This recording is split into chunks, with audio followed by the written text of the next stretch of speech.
yang tidak hadir atau hadir semua? Iya. Bapak absen dari mulai absen yang pertama, Alika, Aura, Zeni, Alia. Berarti yang tidak hadir hari ini ada 5 orang ya, dikarenakan sakit. Selanjutnya, bagaimana untuk kesiapan kalian pada mata pelajaran pendidikan agama Islam dan budi pekerti hari ini? Sudah siapkah? Siap. Oke, untuk melatih konsentrasi kalian biar semuanya fokus, dipersilakan semuanya untuk berdiri di depan bangku kalian masing-masing. Perhatikan instruksi yang Bapak sebutkan. Kalian cukup tekan tepuk tangan saja, tapi sambil Bapak menyebutkan warna. Merah, hitam, ya, kuning. Oke, merah, hijau, hitam. Ya, tepuk tangan dulu. Berarti kalian semuanya sudah konsentrasi ya. Berarti untuk sekarang fokus pada kegiatan pembelajaran pada kesempatan hari ini ya. Hari ini kita akan mempelajari tentang materi yang baru ya, yaitu tentang larangan pergaulan bebas dan perbuatan zina. Bapak cantumkan ada suatu kaum yang pernah ada yang di kehidupan manusia, dan kaum itu terjadi di zaman para nabi dan rasul ya. Namanya yaitu kaum Ad. Ya, seperti apa sih kaum Ad? Atau misalkan ada yang sudah pernah mendengar kaum Ad itu? Ada? Ataukah belum? Coba, Bapak pengen tanya dulu ya pada kalian. Yang bisa silakan acungkan tangan. Kaum Ad itu hidup di zaman Nabi dan Rasul. Nabi apa namanya? Ada yang tahu? Bertanya dan jawab? Jawab, oke. Nabi Lut? Ya. Kaum Ad itu kata Mila pernah hidup di zaman kaum Nabi Lut. Tepuk tangannya untuk Ananda Nila. Bagus sekali jawabannya ya. Betul tidak untuk jawaban dari Ananda Nila bahwa kaum Ad itu hidup di zaman Nabi Lut? Ya, ada yang bisa menjawab lagi? Silakan. Setahu saya kaum Ad itu hidup di zaman Nabi Hud alaihissalam. Nabi apa? Nabi Hud alaihissalam. Betul? Betul. Siapa namanya? Iya, Revani, tepuk tangannya. Betul sekali untuk jawabannya, yaitu bahwa kaum Ad itu sendiri ya pernah hidup di zaman Nabi Hud alaihissalam. Seperti apa sih sifat dan kebiasaan mereka kaum Ad itu sendiri? Kaum Ad itu sendiri tinggal di negeri Ahqaf. Ada yang tahu tidak negeri Ahqaf itu negeri yang sekarang itu di mana negerinya? Ya, negeri Ahqaf itu kalau zaman sekarang berada di negeri Yaman. Ya, negeri Ahqaf itu. Nah, pernah diduduki oleh penduduk yang bernama kaum Ad. Ya, nah mereka tinggal di negeri itu sangat makmur sekali kehidupan mereka.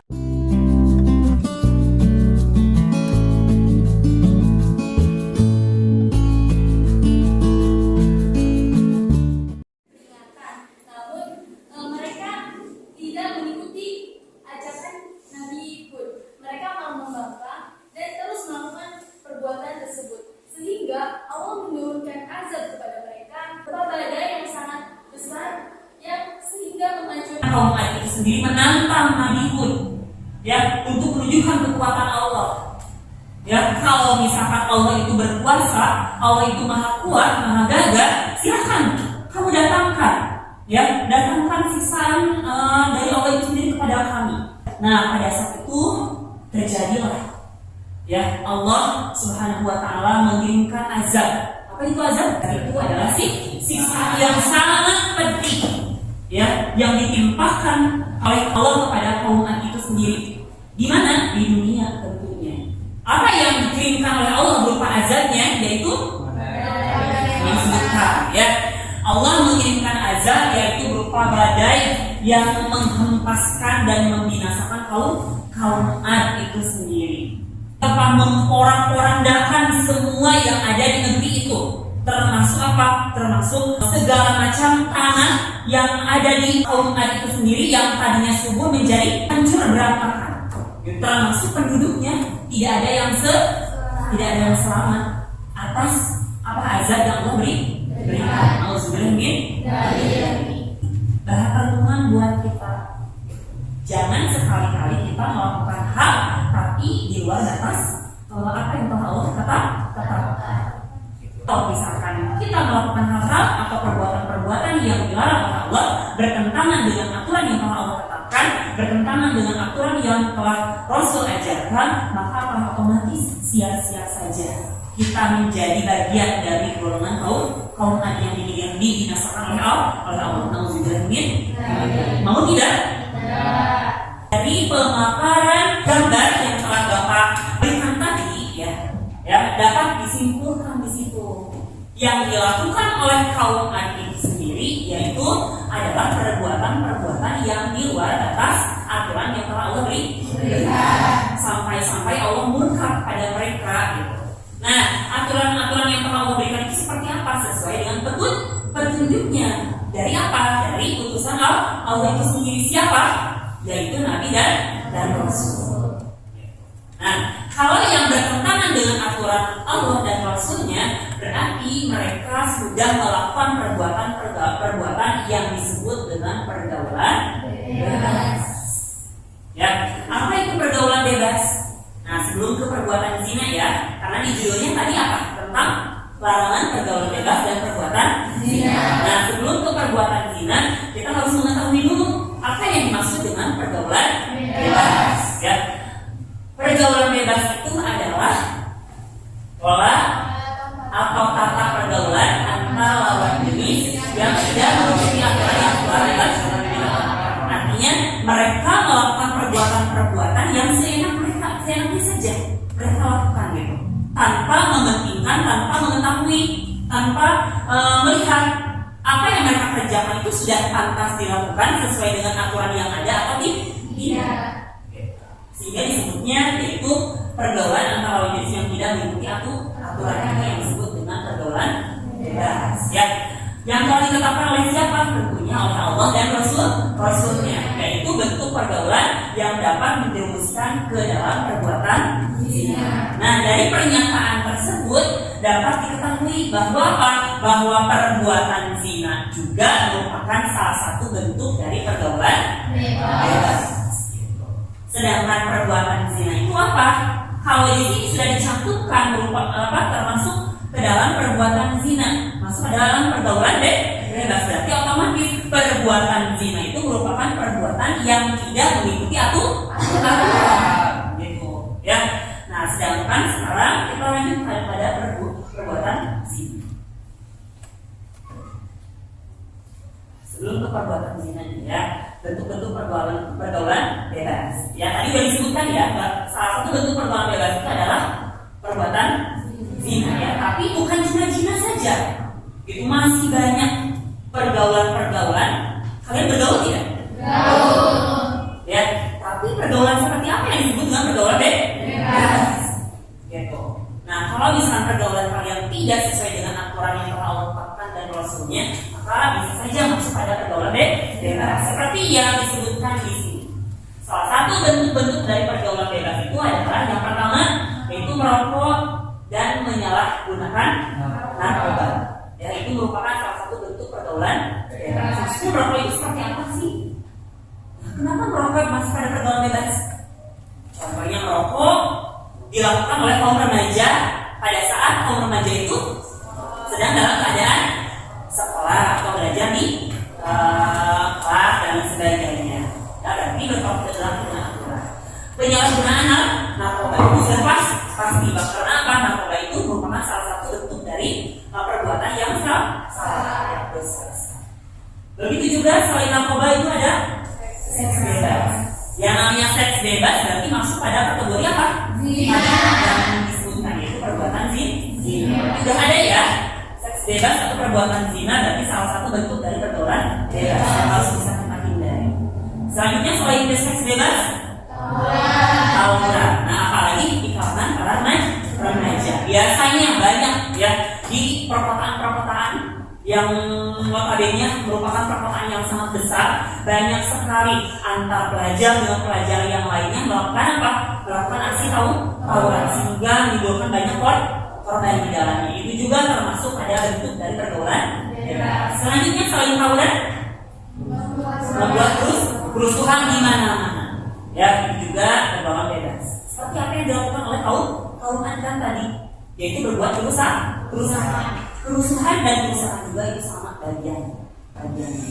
Ya, selanjutnya yaitu sering menghabiskan waktu di dunia gemerlap, apalagi kondisinya di zaman yang sekarang nih banyak sekali tempat-tempat yang menimbulkan banyak maksiat, terutama tempat itu misalkan aktivitasnya yaitu di malam hari. Seperti apa? Contohnya misalkan party, clubbing, ya dan sebagainya.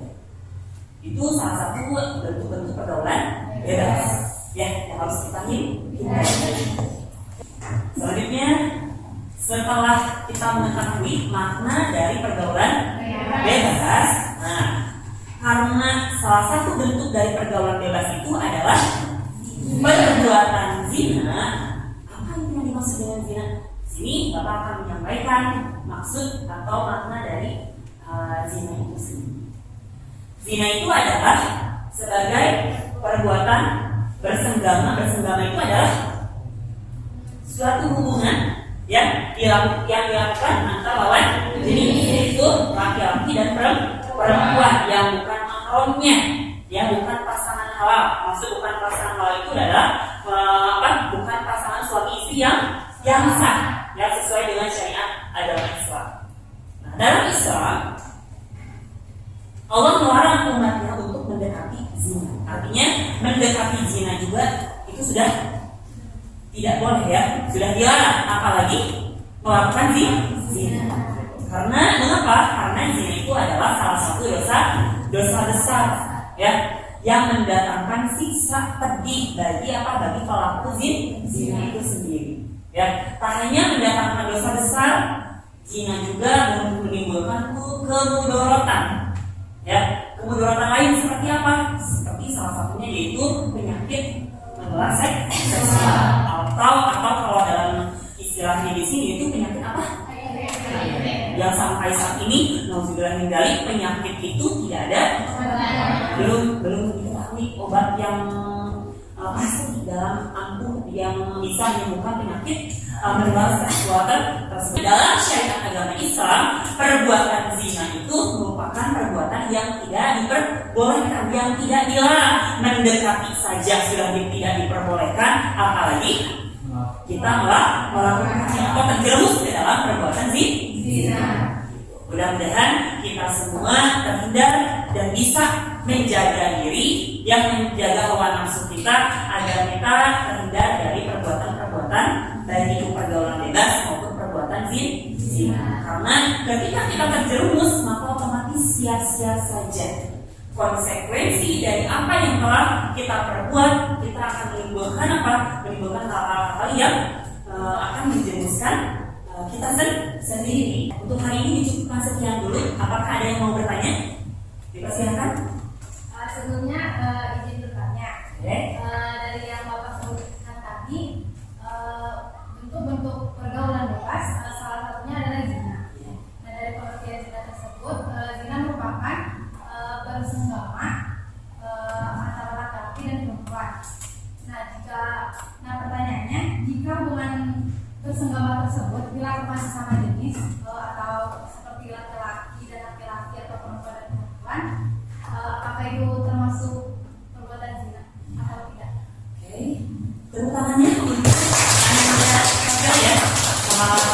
pertanyaannya sangat bagus sekali. Berarti menyimak dengan baik ya pemaparan yang Bapak sampaikan terkait dengan pergaulan bebas dan perbuatan zina. Tadi disebutkan bahwa perbuatan zina itu melakukan suatu hubungan antar lawan jenis ya yang bukan mahramnya di luar tali pernikahan yang sah. Ya, sedangkan pertanyaannya, hubungan yang dilakukan antar sesama jenis ya, laki-laki dengan laki-laki. Zaman sekarang dari ada perbuatan-perbuatan yang dinamai LGBT ya, salah satunya perempuan suka dengan perempuan, laki-laki suka dengan laki-laki. Nah, apakah perbuatan itu termasuk kategori zina atau bukan? Nah, zina itu meskipun dalam arti yang sesungguhnya melakukan hubungan antar lawan jenis, tapi tidak hanya itu.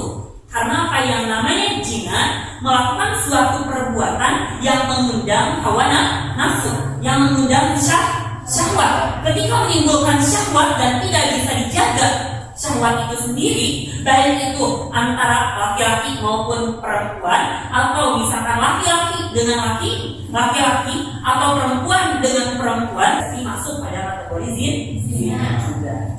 Itu saja mungkin yang dapat Bapak sampaikan, kurang lebihnya mohon maaf ya. Terima kasih atas perhatiannya. Wassalamualaikum warahmatullahi wabarakatuh. Waalaikumsalam.